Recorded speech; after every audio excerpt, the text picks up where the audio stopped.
반갑습니다. 며칠 만에 또 이렇게 온라인으로 마주하게 된 것 같습니다. 며칠 전에 엊그제 예수님의 탄생과 오심의 기쁨을 얼굴과 얼굴 맞대고 대화하며 나눌 수 있었음에 또 감사드립니다. 그때는 그래도 얼굴을 뵀는데 오늘은 이렇게 또 혼자서 이야기하게 되네요.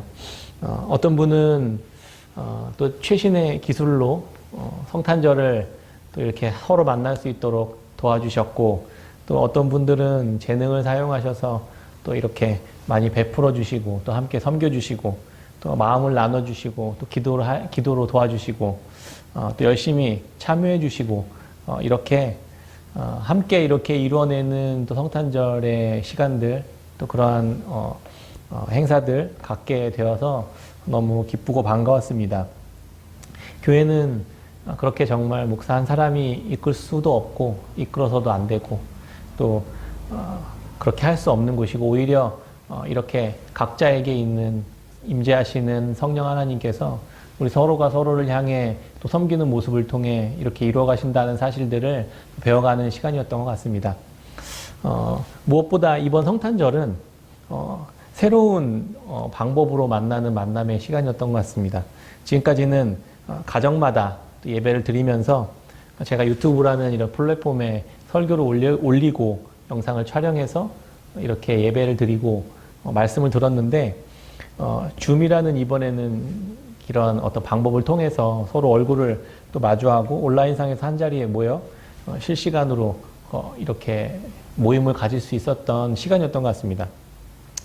우리의 몸은, 실제 몸은 가정마다 흩어져 있는데 줌이라는 또 다른 장소에 이렇게 접속해서 이렇게 한 자리에 모였던 것이죠.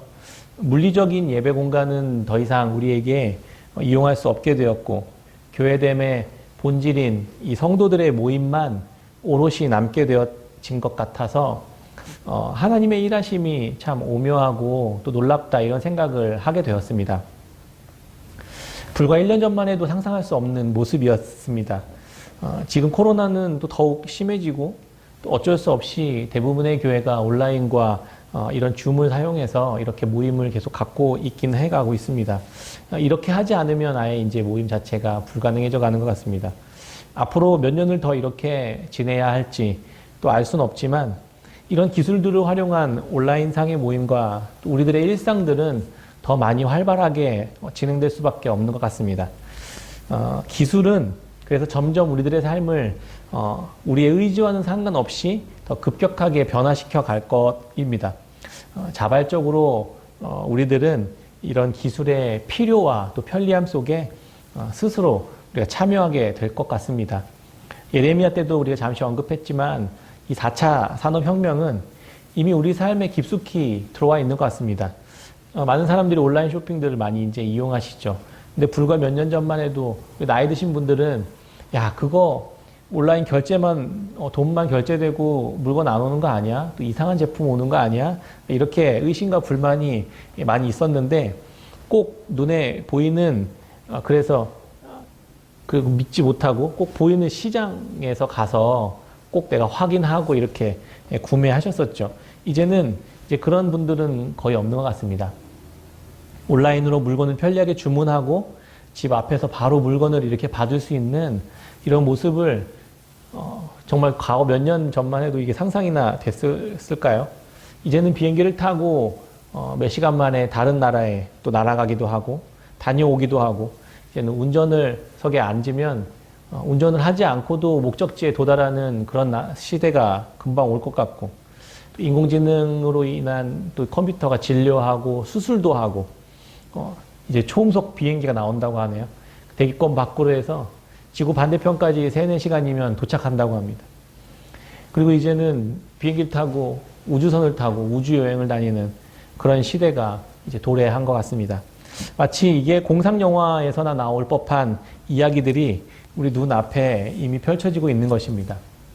사람들의 생각에 있었던 그러한 그림들이 이제 우리 눈앞에 보이는 현실이 되어가고 있습니다. 인류가 상상 속에서만 생각해 왔었던, 꿈꿔 왔었던 이 이야기들이 이제 정말 눈앞에 현실 세계에 나타나고 있는 것이죠.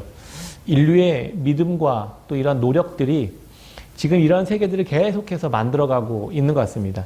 앞으로 우리들의 삶은 얼마나 더 급격하게 변화되고 또 얼마나 더 편리하게 바뀌어 가게 될지 모르겠습니다. 우리가 살아가는 이 세계를 더욱 편리하고 발전적으로 바꿔내는 것을 이제 뛰어넘어서 이런 정도의 세계를 뛰어넘어서 또 다른 세계가 도래하고 있다, 오고 있다, 이런 소식을 들었습니다. 혹시 메타버스라고 이야기 들어보셨는지 모르겠습니다. 우리가 타는 그런 버스는 아닙니다. 초월, 가상이라는 의미의 메타와 세계나 우주라는 의미의 유니버스의 이 합성어로 메타버스라는 말이 탄생했는데, 해석해 보자면 뭐 초월적인 세계, 뭐 이렇게 가상 세계라고 생각해 볼 수 있겠습니다. 1992년에 닐 스티븐슨이라는 사람이 지은 스노우 크래시라는 소설에서 이 단어가 처음으로 사용되었다고 합니다. 근데 우리가 좀 아시는 분들은 영화 매트릭스나 뭐 아바타, 그리고 얼마 전에 개봉한 레디 플레이어 원과 같은 영화에 이런 개념들이 사용되었습니다. 가상의 세계와 현실의 세계가 뒤범벅되고 함께 합쳐지고 연결되어서 이 두 세계를 오가면서 살아간다는 그런 이야기입니다. 딱 들어만 봐도 공상과학 영화에나 나올 법한 이야기입니다. 그런데 과연 정말 이렇게 허무맹랑한 이야기로 우리가 이렇게 치부할 수 있을까요? 최근 젊은이들 사이에서 가장 많이 사용되는 게임 중에 하나는 포트나이트라는 게임입니다. 자기 캐릭터를 만들어서 그곳에서 요새를 구축하고 전쟁하는 게임입니다. 그런데 얼마 전에 그 안에서 파티와 침묵을 도모하는 파티 로얄이라는 기능이 생겼는데, 다른 접속자들과 함께 파티를 이렇게 파티를 벌이고 침묵을 도모하는 것입니다. 실시간 접속자 수가 1000만 명에 이른다고 합니다. 얼마 전에 방탄소년단이 다이너마이트 안무 버전을 이곳에서 최초로 공개했다고 합니다. 세계적으로도 유명한 트래비스 스콧이라는 가수의 공연도 이 안에서 진행이 되었었는데, 1회에 10분, 5번 공연했는데 2770만 명이 관객이 모여들었다고 합니다. 그리고 그 안에서 그 하루 동안 벌어들인 수익이 200억 원 가까이 되었다고 합니다. 또 동물의 숲이라는 게임은 얼마 전에 이제 미국에 당선된 조 바이든 대통령 당선인이 그 안에 그 대통령 캠프, 대선 캠프를 그 안에서 차리기도 했었고, 또 마인크래프트라는 그런 게임은 그 안에서는 UC 버클리 대학에서 수업이 진행되고 얼마 전에는 졸업식도 진행했다고 합니다. 우리나라 기업이 만든 제페토라는 또 이런 가상현실의 게임은 가입자 수가 전 세계 1억 3천만 명이 넘는다고 합니다. 엔터테인먼트 회사들이 거기에 집중해서 들어가고 있고, 이미 연예인들이 그 안에서 팬사인회를 개최하고 있다고 합니다. 이렇게 우리가 모르는 또 다른 가상의 세계 안에서 많은 사람들이 실제 활동하고 그곳에서 거래가 이루어지고 경제활동도 이루어지고 있는 그러한 세상이 지금 이루어지고 있는 것입니다. 앞으로는 다음 세대는 지금 이런 게임이나 이런 온라인상에 가입되어 있는 대부분의 가입자의 80%가 10대라고 합니다. 앞으로 다음 세대들은 이런 메타버스 시대에서 그렇게 들어가서 살게 될 것이라는 이런 분석들이 많이 있습니다. 과연 게임뿐만이 아니라 또 다른 곳에서는 마이크로소프트나 페이스북 같은 회사에서는 가상현실을 실제화하는 기기를 이미 만들어서 출시했습니다. 그래서 VR 기기를 이렇게 딱 쓰면 가상 사무실인 인피니트 오피스로 곧바로 접속이 돼서 회사가 바로 내 눈앞에 펼쳐집니다. 그래서 가상의 현실 속에서 회의도 참여하고 실제 내 몸은 이곳에서 있는 그러한 일들을 지금 이렇게 활용해서 그런 기술들이 계속해서 개발되고 있다고 합니다. 이 가상의 메타버스의 세계는 이제 현실과 동떨어진 어떤 게임의 영역에 국한된 것이 아니라 우리가 실제 살아가고 있는 세상과 계속해서 네트워크하고 통합되어 가고 그렇게 연결되어 가고 함께 이렇게 존재해 가고 있는 것입니다. 머나먼 이야기가 아니라 작지만 우리가 성탄절에서 줌으로 함께 이야기를 나눴던 실제 경험해 보았었던 세계입니다. 이게 더 발전되고 깊숙해지겠죠. 이제 많은 사람들이 그곳에 들어가서 경제활동도 하고 사람들과 관계를 맺기도 하고 모임을 갖기도 합니다. 저는 그런 생각도 해봐요. 그곳에 교회가 생길 수도 있겠다. 그런 생각도 해봅니다. 쇼핑까지 다 가능해진다면 굳이 사람들이 사람을 만나러 밖에 다니고 만나러 나갈 이유가 없어지지 않을까 싶습니다. 우리가 살아가는 현실과 메타버스라는 두 개의 세계는 이미 존재하고 있고 그렇게 만들어져 가고 있는 것입니다. 사람들은 어떻게 이런 생각을 갖게 되었을까요? 또 이런 것들을 만들게 되었을까요? 사람들은 이미 우리가 살아가고 있는 이 세계가 전부가 아니라는 사실들을 이미 무의식적으로 다 알고 있었습니다. 성경은 이미 이렇게 이야기해 줍니다. 이사야 40장 6절에 모든 육체는 풀이요 그의 모든 아름다움은 들의 꽃과 같으니 풀은 마르고 꽃이 시들문 여호와의 기운이 그 위에 불미라. 이 백성은 실로 풀이로다. 풀은 마르고 꽃은 시드나 우리 하나님의 말씀은 영원히 서리라 하라. 세상의 모든 것들은 점점 쇠하여져만 가고 시들어갑니다. 그것을 붙잡기 위해 인간은 영원한 것에 대한 목마름을 갖기 시작합니다. 또 마음껏 내가 누리고 마음껏 즐길 수 있는 것에 대한 목마름이 사람들의 마음속 깊은 곳에 늘 있습니다. 구원에 대한 목마름이라고 생각합니다. 그러나 하나님께서 그 구원에 대한 방식들을 알려주시기 전까지는 그 누구도 이 구원에 대해서 알 수 있거나 얻을 수 있는 사람은 없습니다. 이스라엘 백성들이 출애굽한 후에 하나님은 그들과 언약을 맺습니다. 출애굽기 25장부터 언약을 맺은 이스라엘 백성들에게 무엇을 말하냐면 성소에 대한 이야기를 하기 시작합니다. 성소를 만들어라. 증거궤를 만들고 진설병을 두는 상을 만들고 등잔대와 기구들을 만들고 그렇게 제사를 위한 이런 구체적인 이런 분명한 내용들을 하나하나 말씀해 주십니다. 그리고 성막을 위해서 필요한 내용들이 앞선 내용처럼 매우 구체적인 설계도처럼 이렇게 하나하나 디테일하게 설명해 줍니다. 일부만 한번 읽어보겠습니다. 출애굽기 26장 1절입니다. 너는 성막을 만들되 가늘게 꼰 배실과 청색, 자색, 홍색 실로 그룹을 정교하게 수놓은 10폭의 휘장을 만들지니 매 폭의 길이는 26규빗, 너비는 4규빗으로 각 폭의 장단을 갖게 하고 그 휘장 5폭을 서로 연결하며 다른 폭 5폭도 서로 연결하고 7절입니다. 그 성막을 덮는 막 곧 휘장을 염소털로 만들되 11폭을 만들지며 각 폭의 길이는 30규빗, 너비는 4규빗으로 11폭의 길이를 갖게 하고 그 휘장 5폭을 서로 연결하며 또 6폭을 서로 연결하고 그 6째 폭 절반은 성막 전면에 접어 들이우고. 제가 일부만 이야기했습니다. 어떤 재료를 쓰고 어떤 모양과 어떤 길이와 어떤 방법으로 만들어야 할지를 아주 구체적으로 하나님께서 모세에게 설명해 주십니다. 모세는 이 설명대로 이스라엘 백성들과 함께 이 성막을 만들어 갑니다. 그렇게 성막이 세워집니다. 이것이 의미하는 것이 무엇일까요? 아담 이후에 하나님에게서 쫓겨난, 에덴에서 쫓겨난 이 인간은 더 이상 하나님을 만날 수 있는 방법이 없어졌습니다. 어떻게 그분에게 다시 돌아갈 수 있는지, 또 어떻게 그분 앞에 다시 나갈 수 있는지 아무도 알 길이 없었습니다. 하나님께서 직접 그 방식을 찾아오셔서 알려주셔야만 가능했었던 것입니다. 그래서 하나님은 이 모세에게, 즉 이스라엘 백성들에게 언약을 맺고 그들이 하나님 앞에 다시 나올 수 있는 길을 내주셨던 것입니다. 그게 바로 이 성막이었습니다. 하나님은 모세를 통해 이스라엘 백성들에게 자신 앞에 나올 수 있는 방법을 설명해 주셨던 것입니다. 하나님의 설계도대로, 하나님의 방식대로 그런 모양과 이런 크기와 이런 방법으로 만들어야만, 그래야만 그곳에 하나님이 찾아갈 수 있고 임재할 수 있다라는 사실들을 설명해 줍니다. 이 비밀을 설명해 주는 것이죠. 하나님의 말씀이 이 땅에 순종하는 백성들에게 다시 말씀으로 선포되고 이 땅에서 하나님의 말씀을 듣고 순종하는 백성들을 통해 하나님의 임재가 하나님 앞에 다시 나오는 통로가 이 땅에 세워지게 되는 것입니다.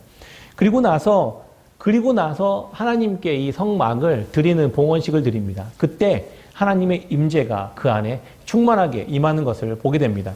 출애굽기 40장 34절에 구름이 회막에 덮이고 여호와의 영광이 성막에 충만하매 모세가 회막에 들어갈 수 없었으니 이는 구름이 회막 위에 덮이고 여호와의 영광이 성막에 충만함이었으며 구름이 성막 위에서 떠오를 때에는 이스라엘 자손이 그 모든 행진하는 길에 앞으로 나아갔고 구름이 떠오르지 않을 때에는 떠오르는 날까지 나아가지 아니하였으며 낮에는 여호와의 구름이 성막 위에 있고 밤에는 불이 그 구름 가운데 있음을 이스라엘 온 족속이 그 모든 행진하는 길에서 그들의 눈으로 보았더라.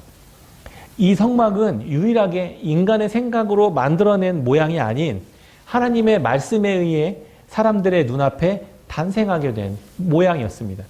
이 모습을 보면서 창조하시고 안식을 누리시는 하나님의 창조의 모습을 떠올리게 됩니다. 그러나 첫 창조 때와는 좀 다른 면이 하나 끼어들었습니다. 그게 뭐냐면 중간에 사람들의 순종이 거기에 포함되기 시작했다는 것입니다. 하나님은 말씀하시고 그 말씀에 이스라엘 백성들은 순종합니다. 그리고 그렇게 순종한 결과물로서 등장하는 것이 성막이었던 것입니다. 그때 이 땅에 여호와의 하나님의 영광이 충만하게 덮이는 그러한 모습을 이스라엘 백성들, 언약 백성들은 보게 되는 것입니다. 그때 이스라엘 백성들은 하나님의 영광, 하나님의 임재, 그것을 날마다 생생하게 경험하며 가나안 땅을 향해 그렇게 걸어갔었던 것입니다. 우리의 삶의 여정도 이와 같습니다. 하나님의 말씀을 듣고 그에 따라 믿음으로 순종할 때 하나님은 그 순종 위에 하나님의 임재와 하나님의 역사를 경험하게 하시는 것입니다. 이 세상에서 절대 볼 수 없는 그러한 모습들이 순종의 모습, 순종하는 백성들의 모습을 통해 이 세상에 드러나기 시작한다는 것입니다. 그 모습은 어떻게 보면 때로는 낯설고 굉장히 어색하고 이상해 보이는 모습이 되기도 합니다. 히브리서는 이 구약의 성막도 하나님의 실제 세계를 드러내는 하나의 모형과 그림자일 뿐이다 라고 이야기합니다. 우리는 믿음의 백성들이 만들어낸 이 모습을 보면서 그 모습 속에서 더 본질적이고 더 근원적인 하나님의 세계를 볼 수 있어야만 하는 것입니다. 히브리서 8장 1절에 우리가 하는 말의 요점은 이러한 대제사장이 우리에게 있다는 것이라. 그는 하늘에서 지극히 크신 이의 보좌 우편에 앉으셨으니 성소와 참 장막에서 섬기는 이시라. 이 장막은 주께서 세우신 것이요 사람이 세운 것이 아니니라. 그들이 섬기는 것은 하늘에 있는 것의 모형과 그림자라. 모세가 장막을 지으려 할 때에 지시하심을 얻음과 같으니 이르시되 삼가 모든 것을 산에서 내게 보이던 본을 따라 지으라 하셨느니라. 그러나 이제 그는 더 아름다운 직분을 얻으셨으니 그는 더 좋은 약속으로 세우신 더 좋은 언약의 중보자시라. 예수님께서 대제사장이 되셨다는 말은 구약적인 배경이 없다면 결코 이해할 수 없는 이야기였을 것입니다. 제사장은 성막 안에서 사람들의 죄를 속죄를 위해서 제사를 돕고 그들에게 말씀을 전하고 가르치도록 그렇게 돕는 역할들을 하는 사람이었습니다. 그런데 그 중에서도 대제사장은 1년에 딱 한 번 제사장들과 온 이스라엘 백성들을 대신해서 그들의 전체의 죄를 대신해서 하나님 앞에 나아가서 성소가 아닌 지성소까지 들어가서 하나님께 그렇게 속죄하는 역할을 감당했었던 사람이었습니다. 예수님은 역사와 시간, 그 속에 있는 모든 하나님의 백성들의 죄를 대신해서 속죄의 제사를 지내는 대제사장이 되어주셨다라는 사실을 이 구약적 언어로 이야기해주고 있습니다. 구약의 제사를 보면서 예수님의 실제 대제사장의 역할을 이해할 수 있게 되는 것입니다. 우리 앞에 대제사장 되시는 예수 그리스도께서 우리를 대신한 제사를 감당하시고 하늘의 보좌인 지성소로 들어가는 장면을 우리는 말씀을 통해 이해할 수 있게 되는 것입니다. 구약에서 보았던 자세한 성막과 그런 모양은 그냥 하늘에서 뚝 떨어진 것이 아니라 하늘에 실제 계시는 새 예루살렘, 그렇게 새 언약의 땅에 있는 성, 하나님의 새 예루살렘 성의 설계도를 따라 모양대로 여기에 이 땅에 모형과 그림자로 지어진 것입니다. 그러니까 이 모형과 그림자를 보면 하나님의 나라에 있는 원래의 본체에 있는 그 실체의 모습을 우리가 이해할 수 있다는 것입니다. 구약에서 우리가 보았던 이 성막의 모습이 예수 그리스도로 인해 실제 하늘에 있는 지성소와 이 땅의 성소를 연결해 주시는 이 제사장으로서 예수님이 서 계신다는 사실을 우리가 알게 되는 것입니다. 실체는 하늘에 있고 성전과 성막은 그 모형과 그림자라는 관계를 지금 설명하고 있는 것입니다. 이 두 세계를 생생하게 기록한 것이 요한계시록입니다. 요한은 마치 VR 안경을 이렇게 끼고 영적인 세계에서 벌어지고 있는 이야기들을 생생하게 보고 그대로 기록하고 있는 것을 볼 수 있습니다. 이 땅에 성소는 모형이고 그림자이듯이 하늘에 있는 진짜 하나님의 임재가 있는 그 새 예루살렘 성을 요한은 이렇게 묘사합니다. 요한계시록 21장 1절입니다. 또 내가 새하늘과 새 땅을 보니 처음 하늘과 처음 땅이 없어졌고 바다도 다시 있지 않더라. 또 내가 보매 거룩한 성 새 예루살렘이 하나님께로부터 하늘에서 내려오니 그 준비한 것이 신부가 남편을 위하여 단장한 것 같더라. 내가 들으니 보좌에서 큰 음성이 나서 이르되 보라 하나님의 장막이 사람들과 함께 있음에 하나님이 그들과 함께 계시리니 그들은 하나님의 백성이 되고 하나님은 친히 그들과 함께 계셔서 모든 눈물을 그 눈에서 닦아주시니 다시는 사망이 없고 애통하는 것이나 곡하는 것이나 아픈 것이 다시 있지 아니하리니 처음 것들이 다 지나갔음이러라. 이 세상은 우리가 살아가는 이 세상이 실체이고 그 그림자로서 메타버스라는 세계를 만들려고 합니다. 그곳에서는 이곳에서 할 수 없는 이 한정적인 것들, 또 통제되고 있는 것들을 뛰어넘어서 마음껏 우주를 여행하고 마음껏 바닷속을 넘나들고 사람들을 만나고 즐기고 누리고 편리하게 그렇게 살아가는 삶을 그렇게 자유롭게 살아가려고 펼쳐 보이려는 그런 유토피아식 세계를 만들어 가려고 하는 것입니다. 하나님의 창조를 모방하고 흉내내려는 것이죠. 그러나 성경은 진짜 세계는 오히려 우리가 살고 있는 이 땅의 세계가 모형이고 그림자에 불과하다라고 말씀하시는 것입니다. 이 세상은 하나님 나라를 따라 만들어진 이 메타버스의 세계 같은 곳이다 라고 이야기하고 있는 것입니다. 금세 이곳은 하나님의 기운이 불면 시들어버릴 풀의 꽃과 같은 그러한 곳이 세상이라는 것입니다. 그렇게 오히려 그림자이자 모형과 같은 성전과 제사 제도들을 보면서 오히려 분명한 실체이신 하나님의 나라와 그 세계를 바라볼 수 있어야만 한다고 말해주고 있는 것입니다. 이것은 오직 예수 그리스도를 통해서만 생생하게 바라보고 경험할 수 있게 되는 것입니다. 히브리서 11장에 등장하는 믿음의 사람들은 예수 그리스도라는 이 VR 안경을 끼고 살았던 사람들입니다. 이제 앞으로 카페에서 VR 안경을 끼고 일하고 있는 사람들을 만나게 되면 이렇게 막 허공에 허우적대고 이렇게 하고 있는 공원이나 이렇게 집 같은 데서도 혼자 춤을 추기도 하고 혼자 누군가와 혼자 대화를 나누기도 하고 혼자 웃거나 울기도 하는 그런 이상한 모습을 우리가 보게 될지도 모릅니다. 그 사람의 눈에는 또 다른 세상이 펼쳐져 있었기 때문입니다. 믿음의 사람들의 모습은 이와 비슷해 보입니다. 예수 그리스도라는 하나님 나라를 볼 수 있는 이 VR 안경을 장착하고 살아가는 사람들처럼 그렇게 보입니다. 그들의 눈에는 전혀 다른 세계가 펼쳐져 있기 때문입니다. 그래서 이 안경을 쓰지 않은 사람은 그 사람들과는 또 다른 삶을 살아가게 됩니다. 그들의 눈에 보이는 세계는 이들의 눈에 보이는 세계와는 전혀 다르기 때문입니다. 아벨은 아무도 보지 않는 것 같을 때에도 정직하게 하나님 앞에서 일했고 하나님 앞에서 정성껏 자신의 삶을 드렸습니다. 가인은 뭐 굳이 그렇게 할 필요가 있느냐며 제사만 그냥 이렇게 드리면 됐지 하는 태도로 살았을 것입니다. 하나님은 아벨의 제사를 받으셨습니다. 노아는 하나님께서 세상을 심판하실 것이라는 경고를 듣고 그 사실을 믿었습니다. 그리고 사람들은 막 즐기고 누리고 할 때 노아는 100년에 가까운 시간 동안 산꼭대기에 방주를 지어가며 시간을 다 보내야만 했었습니다. 그는 무엇을 도대체 보았기에 그래 이렇게 어리석고 이해되지 않고 바보 같은 짓을 행하고 있었을까요? 하나님의 말씀을 들었고 그 말씀을 믿었기 때문입니다.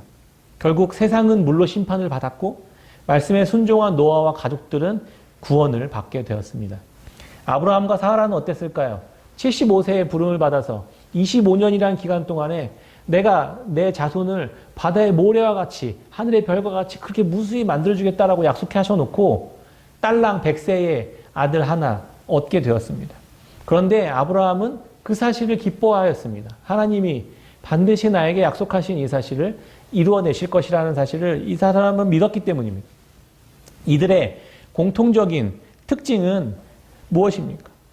이들이 바라보았던 것은 하나님이 이들과 함께 했던 약속이 과연 무엇이고 그분은 이 세상을 만드시고 창조하신 분이시라는 사실을 이해하고 있었던 사람들이었습니다.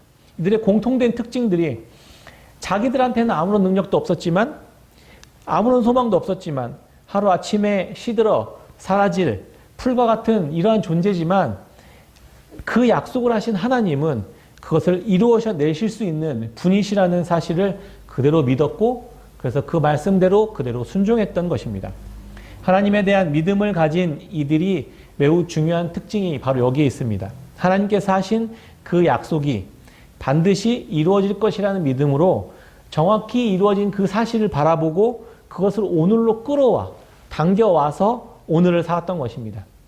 그 나라가 그들에게는 현실이고 실제였던 것입니다. 세상과는 전혀 다른 방식, 세상이 가는 길과는 전혀 다른 길, 그것을 제시하신 하나님을 향해 자신의 삶을 맡겼던 것입니다.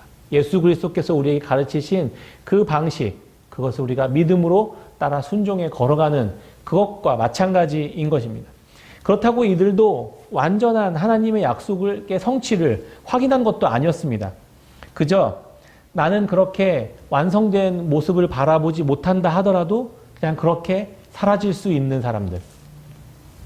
나는 사라지더라도 주님은 그 약속을 반드시 이뤄내실 수 있는 분이시라는 사실을 믿음으로 그것을 기쁨으로 바라볼 줄 아는 사람들. 그 믿음, 그것이 바로 하나님에 대한 믿음인 것입니다. 히브리서 기자는 그래서 이렇게 이야기합니다. 히브리서 11장 1절에 믿음은 바라는 것들의 실상이요 보이지 않는 것들의 증거니 선진들이 이로써 증거를 얻었느니라. 믿음으로 모든 세계가 하나님의 말씀으로 지어진 줄을 우리가 아나니 보이는 것은 나타난 것으로 말미암아 된 것이 아니니라. 아멘. 말씀을 맺겠습니다. 믿음으로 산다는 것은 이 세상이 창조주 하나님의 말씀에 의해 만들어진 세상이고 이 세상은 꽃과 같이 시들고 점점 안개와 같이 사라질 곳이라는 그러한 사실을 아는 것입니다. 또한 이 세상은 모형과 그림자 같은 곳이고 본질이자 실체는 하나님이 계신 그 하나님 나라에 있다라는 것을 아는 것입니다.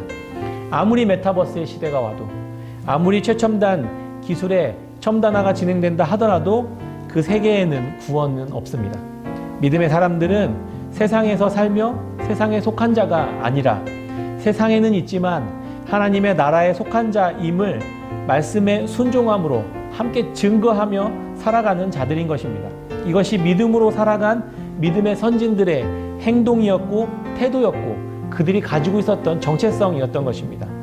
올 한 해 마지막 예배를 드리면서 앞으로 우리에게 펼쳐질 낯설고 두려운 또 막막한 그러한 세상이 어떤 식으로 어떻게 펼쳐질지 모르지만 이 세상에 속한 삶이 아닌 하나님의 영광의 임재가 있는 영원한 하나님의 나라를 살아가는 저희들 다 되었으면 좋겠습니다. 그리스도를 날마다 바라보고 발견하고 확인하고 그리고 그리스도를 통한 하나님의 말씀이 이 땅에서 낯선 자들의 모습으로 그렇게 드러나며 그렇게 순종하며 살아가는 그렇게 깨끗한 샘 교회 성도님들이 다 되시기를 주의 이름으로 축원합니다. 아멘.